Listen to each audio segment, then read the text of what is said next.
আমাদের মাননীয় প্রধানমন্ত্রী সিরতের প্রসঙ্গ টেনেছেন। হ্যাঁ, সিরতের প্রসঙ্গ টেনেছেন না, নবীজি সিরতের কথা বলেছেন উনি। তো এই যে বিষয়টা, নবীজি সিরত কোরআনের ব্যাখ্যা, নবীজির হাদিস কোরআনের ব্যাখ্যা, কোরআন হাদিস নবীজির সিরত এবং ইসলামী শরীয়ত, এখান থেকে আমাদেরকে রাহবরি নিতে হবে আমাদের মানব জীবনের প্রতিটি অঙ্গনে এবং রাষ্ট্র পরিচালনার ক্ষেত্রে প্রতিটি অঙ্গনে আমাদেরকে এই কোরআনের হেদায়েত দিতে হবে। আল্লাহ তাআলা সেই তৌফিক আমাদেরকে দান করুন। এবং সবাইকে সকল মুসলমানের দায়িত্ব এটা কোরআনের সহিহ শুদ্ধ তেলাওয়াত শেখা।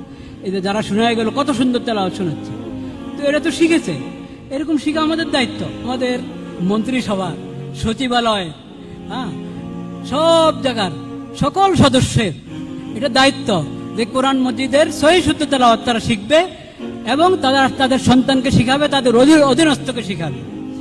এবং কোরআনের মধ্যে আল্লাহ তাআলা যে এলেম দিয়েছেন, ফরজ এলেম, এই ফরজ এলেমের একবারে প্রতিটি ঘরে সব নরনারী, পুরুষ, মহিলা, বাচ্চা, বুড়া সবাইকে কোরআনের ফরজ এলেম শিখানো, এটা আমাদের এই মাননীয় মন্ত্রীর দায়িত্ব। আল্লাহ তাআলা সেই তৌফিক সবাইকে দান করেন।